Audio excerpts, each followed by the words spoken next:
अमृता जी नमस्कार। नमस्कार मोदी जी। आपका बहुत आभारी हूँ। आप मुझे चांस दिए हैं लोगों की सेवा करने के लिए। हम 100% कोशिश करेंगे। आपका चुनाव अभियान कैसा चल रहा है? अभी तो हम निकले हैं तो एक बीजेपी को उनका पिता का देहांत हो गया। हम इधर ही आए हुए हैं तो अभी वापस जाके हम प्रचार में ही निकलेंगे। अमृता जी, आप महाराजा कृष्णराय चंद जी की विरासत को आगे ले जा रही है। एक बात आपको हम शेयर करना चाहेंगे। हम क्या कह सकते हैं? जी जी जरूर, मुझे अच्छा लगेगा। ये जो महाराजा कृष्णचंद्र का हम फैमिली है तो उसका भी ये लोग विरोध कर रहे हैं। क्या बोल रहे हैं कि वो ब्रिटिश के साथ साथ दिया था, फिर वो मैंने हम लोगों को गद्दार समझते हैं। क्यों किया वो नहीं बोल रहा है। इतना जमीन दान किया, इतना सब लोगों के लिए किया, भलाई के लिए किया, वो सब नहीं बोल रहे हैं। लेकिन क्या बोल रहे हैं तो हम बोला कि क्यों किया ऐसा महाराजा कृष्णचंद्र। अगर नहीं करते तो हमारा सनातन धर्म तो पूरा खत्म हो जाता है कि नहीं। तो वो बात है क्योंकि तब का वो जो नवाब थे सिराजुद्दौला, तो वो तो बहुत अत्याचारी भ्रष्टाचारी थे। तो उसीलिए उन्होंने तो अकेला नहीं किया, बहुत सारे राजाओं के मिलन हुआ, उसके बाद सभी ने किया। जगत सेठ भी थे और राजाओं थे। तो उसी सभी के मेहनत से ये काम सफल हुआ। तो अगर नहीं होता आज हम हिंदू नहीं रह पाते। हमारा भाषा दूसरा होता, हमारा वेशभूषा एकदम अलग होता और सभी अलग हो जाते। हम तो दूसरों के अधीन रहते ना, यही बात है। अमृता जी, बचपन में हमारे यहाँ हम लोगों को जो पढ़ाया जाता था उसमें कृष्णचंद्र राय की समाज सुधार का काम, बंगाल के विकास का काम, बंगाल के विकास के मॉडल, ये सब सुनने को मिलता था बचपन में।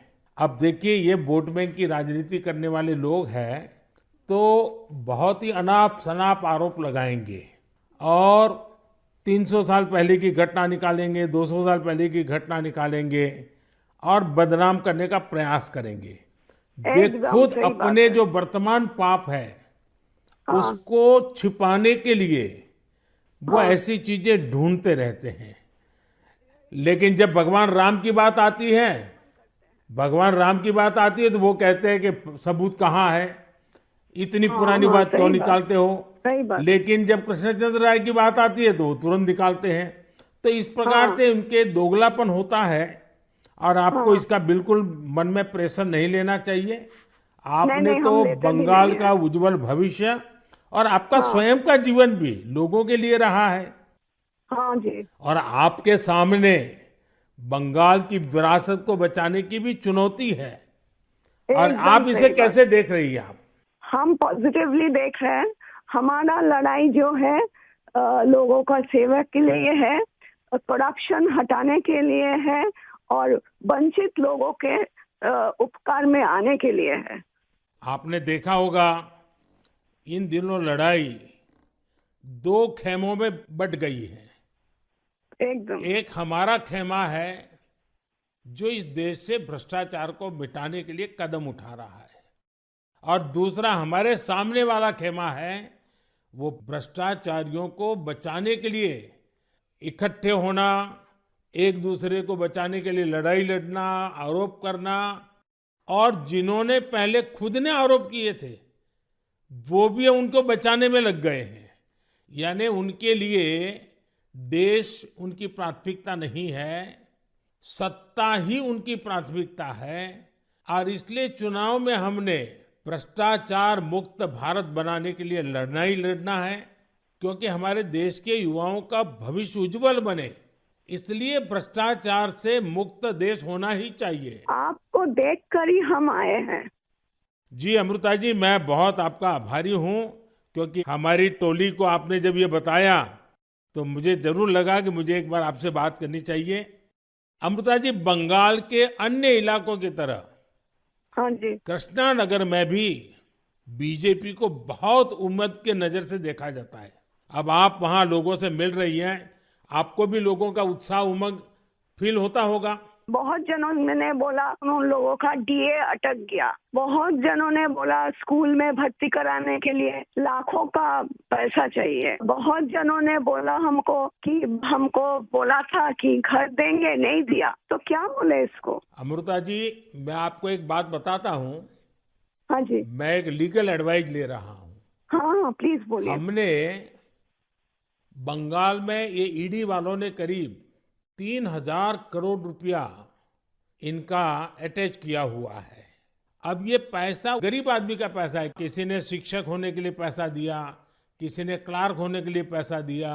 वो सभी लोग जानते हैं। वो एकदम फेडअप हो गया, एकदम हाल छोड़ दिया। हम जो देख रहे हैं टीएमसी के ऊपर बहुत लोग नाराज है क्योंकि ये सब बहुत अत्याचार हो रहा है। तो मैं जो लीगल एडवाइस ले रहा हूँ, तो मेरी इच्छा ये है, अगर मुझे लीगल एडवाइस मिलेगी तो नई सरकार बनते ही जो भी कानूनी प्रावधान करना पड़ेगा, कुछ नियम बनाने पड़ेंगे, तो मैं ये जो 3,000 करोड़ रुपया है, जो गरीब लोगों का पैसा है और जिसने इस प्रकार का पैसा रिश्वत में दिया है, उन सबको मैं वापस पैसा करना चाहता हूं।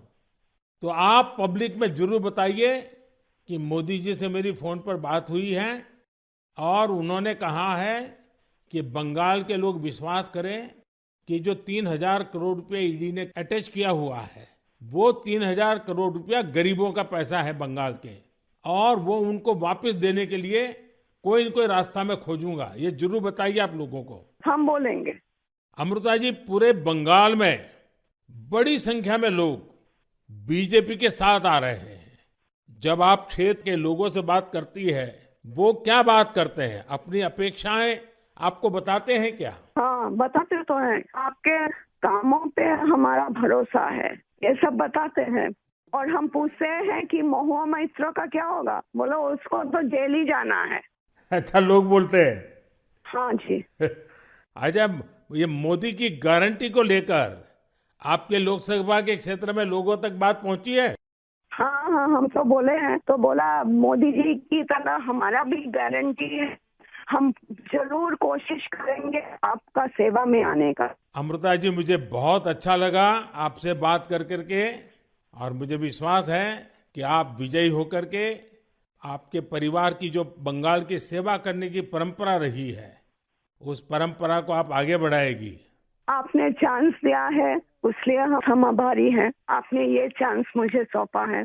बस आप जीत करके आइए, हम मिलकर के बंगाल के लोगों की बहुत सेवा करेंगे।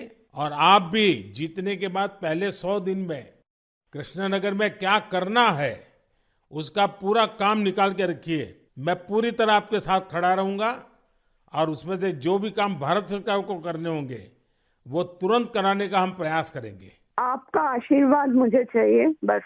जनता का आशीर्वाद हम सबको चाहिए। जनता का आशीर्वाद ही हमारी सबसे बड़ी ताकत है।